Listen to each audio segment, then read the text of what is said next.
Tras años de guerra civil, el Imperio Galáctico libró su última batalla sobre el desértico planeta de Jakku. Obligados al fin a ponerse de rodillas, las autoridades imperiales firmaron el Tratado del Concordato Galáctico, poniendo un punto y final a una guerra que había asolado la galaxia por completo. Sin embargo, no todos los imperiales optaron por deponer las armas y abandonar sus cargos. Muchos decidieron no tomar el camino de la redención y la concordia, y se refugiaron en las regiones desconocidas de la galaxia. En ese lugar, de las cenizas del viejo imperio, nació la Primera Orden. Y con ella, toda una nueva variedad de armamento de última generación que buscaría unir el pasado con el futuro.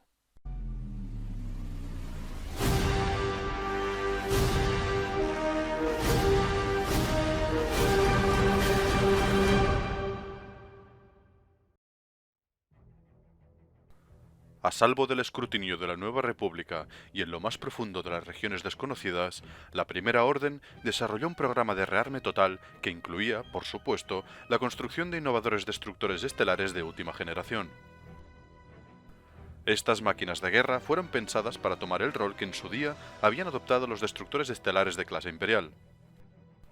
Después de años de desarrollo clandestino, la empresa de ingeniería Quatentrala entregó a la Primera Orden el destructor estelar de clase Resurgente, una estilizada e imponente nave de guerra cuyo diseño estaba destinado a mejorar sustancialmente las virtudes de su antecesor imperial, así como aprender también de sus fallos. Después de la derrota del Imperio en la batalla de Jakku y de la firma del Concordato Galáctico, su heredera, conocida como la Primera Orden, subió al poder en las regiones desconocidas.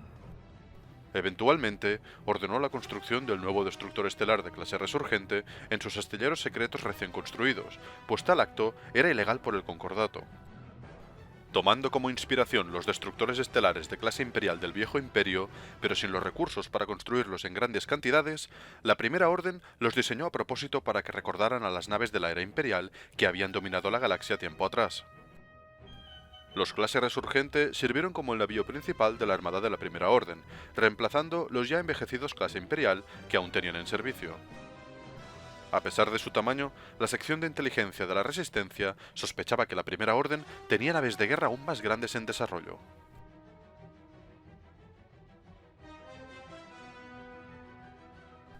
Treinta años después de la Operación Ceniza, un clase Resurgente, el Retribución, fue enviado a Bardos bajo el mando de Hask.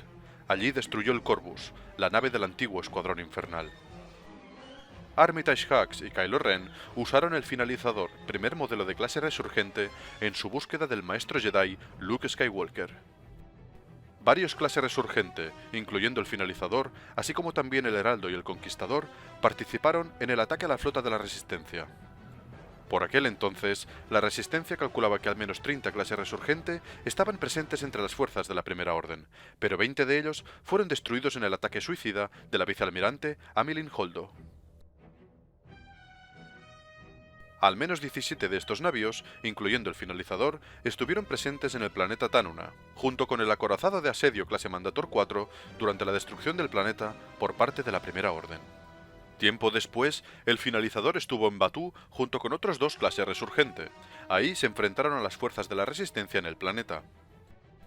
En el 35 después de la batalla de Yavin, una flota de 14 destructores estelares de clase Resurgente llegó al sistema Aeos.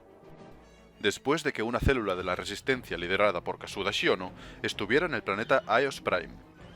Los destructores bombardearon todo el planeta, matando a muchos aeosianos. Cuando Kylo Ren viajó a Mustafar en busca del buscarrutas Sith para encontrar Exegol, lo hizo a bordo de un clase Resurgente de nombre desconocido. Usó a su legión de soldados de asalto para aniquilar a los Alazmec de Winsit, un culto Sith que surgió en Mustafar después de la muerte de Darth Vader.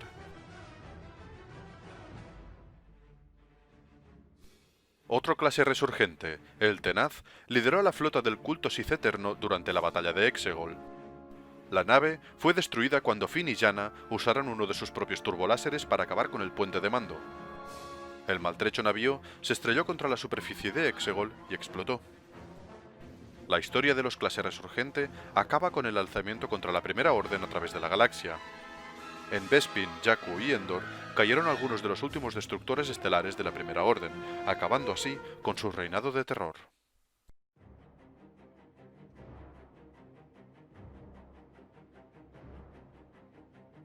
Con una eslora de 2.915 metros, el clase Resurgente empequeñecía la anterior clase Imperial, siendo casi el doble de largo. A pesar de compartir la misma silueta que los destructores imperiales, el clase Resurgente disponía de mejoras sustanciales de diseño, a la par que trató de solventar problemas que demostraron tener los viejos destructores del Imperio. La torre del puente de mando primario, por ejemplo, había sido muy reforzada para prevenir accidentes como los de la batalla de Endor, en la que el superdestructor estelar Ejecutor fue completamente aniquilado por la destrucción del puente de mando por parte de un solo caza. Además, muchos de los sistemas de mando de la nave estaban profundamente integrados dentro de los Resurgente, evitando así que toda la nave quedara inoperativa por la destrucción del puente de mando. Además, un segundo puente de mando que se hallaba bien protegido en la superestructura se podía utilizar en caso de que el primario quedara inutilizado. El puente de mando estaba diseñado a la moda del clase imperial, con unos ventanales idénticos y con fosos de control heredados de la República y del Imperio, destinados a denotar la estructura jerárquica de la Primera Orden. Otra novedad del diseño fue la incorporación de los hangares de cazas en la estructura lateral del casco, quedando estos mucho mejor protegidos ante los ataques. Esto fue un reminiscente del clase Venator republicano, el cual también disponía de hangares dorsales. Así entonces, el clase Resurgente disponía de una gran zona abierta en proa, reforzada con soportes estructurales, que creaban una larga y bien protegida cubierta de vuelo para los cazas TIE. El armamento del clase Resurgente era vasto. Entre turboláseres, cañones de defensa y cañones de iones, el destructor contaba con un arsenal de más de 1500 armas. Su diseño estaba pensado para llevar a cabo asaltos orbitales y para entablar combate con otras naves enemigas. Sus poderosas baterías turboláser permitían que su fuego concentrado sobrecargara los escudos de las naves enemigas, a la vez que podían penetrar fácilmente a través de su blindaje. Además, sus cañones también permitían bombardeos orbitales capaces de reducir a escombros las defensas planetarias. Al igual que su predecesor imperial, el clase Resurgente poseía 8 cañones turboláser dorsales en parejas de 4 a cada lado de la torre principal, además de 2 turboláseres triples justo debajo del hangar principal de proa.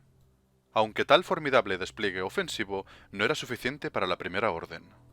El clase Resurgente poseía pequeñas torretas de defensa, además de emplazamientos de misiles que complementaban a las armas pesadas, siendo capaces de rastrear y de destruir naves más pequeñas y ágiles.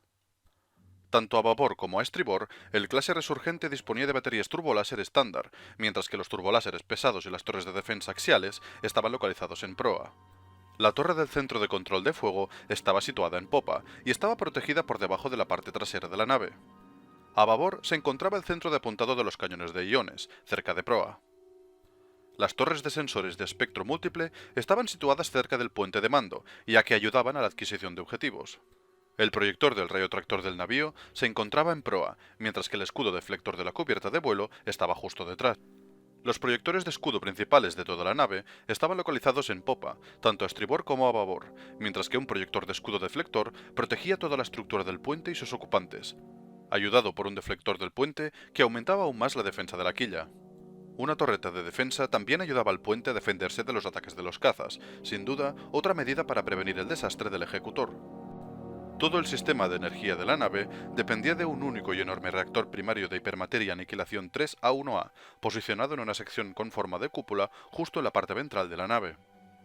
El gran reactor era protegido por una superestructura reforzada y por blindaje extra. La cubierta de ingeniería del reactor supervisaba toda la actividad relacionada con el mismo reactor.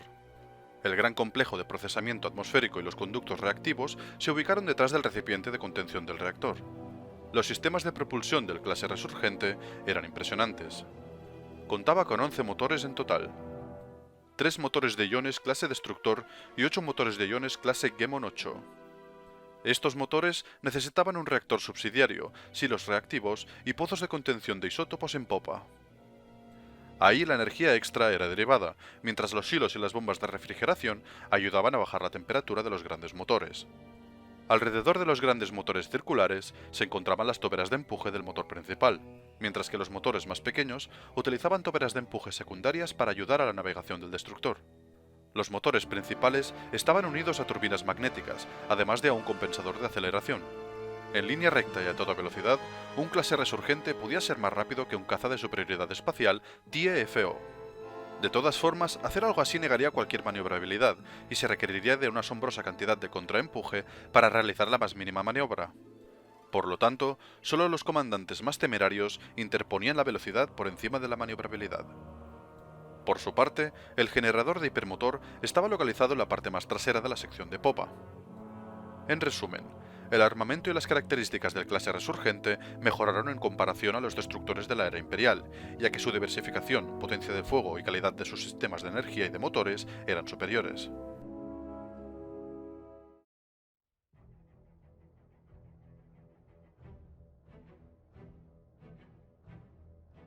Los destructores estelares de clase Resurgente disponían de 19.000 oficiales y de 55.000 tripulantes. Para mantener una nave de esas dimensiones en perfecto estado, la tripulación era forzada a trabajar de forma cercana en turnos de 6 horas divididos entre las 3 secciones de la tripulación. Eso fomentaba una fuerte sensación de unidad y de identidad de equipo. El acceso a los sistemas de mando y a ciertas partes de la nave solo estaba reservado para los oficiales. Muchos oficiales jóvenes habían sido entrenados toda su vida a bordo de los clases Resurgente, por lo que la mayoría los consideraba su hogar. Esta clase de destructores poseía un área recreativa en la parte baja de la sección central. Los niveles superiores contenían las habitaciones de los oficiales veteranos, quedando cerca del puente de mando primario. Las fuerzas especiales de la Primera Orden estaban estacionadas en barracones cerca de los camarotes de los comandantes. La enfermería estaba situada encima de los barracones de los soldados de asalto en la sección de proa del navío, justo antes de las baterías turboláser pesadas. Los clases Resurgente también disponían de habitaciones especiales en las que los altos oficiales de la Primera Orden se reunían para discutir asuntos importantes. A pesar de que los soldados de asalto seguían su propia cadena de mando a bordo de los destructores, con un capitán de la guardia sirviendo como la principal autoridad sobre los soldados, durante las alertas, los soldados de asalto eran instruidos para seguir órdenes de cualquier oficial, fuera cual fuera su rama de servicio. El complejo de entrenamiento e instrucción de los pilotos TIE estaba situado junto al hangar, mientras que el personal de ingeniería se encontraba en las habitaciones en la parte más baja de la nave, cerca del núcleo del reactor. La nave también contaba con un centro de detención, cerca de la quilla. Al igual que sus predecesores, los clases Resurgente contaban con droides de reparación MSE-6 para que fueran mensajeros y asistentes.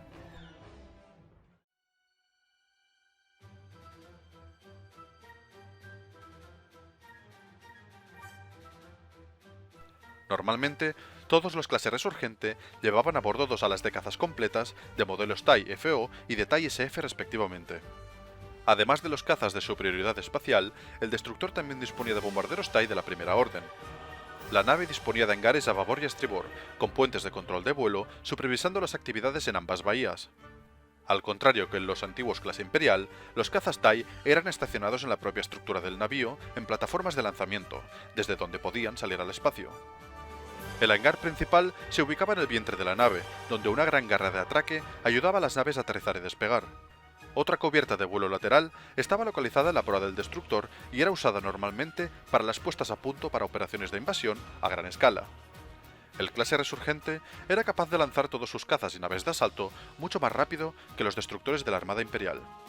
Para asaltos terrestres, el clase Resurgente contaba con 100 transportes de tropas, varios speeders, artillería autopropulsada, al menos un puñado de transportes de tropas, lanzaderas y una base prefabricada, además de 8.000 soldados de asalto.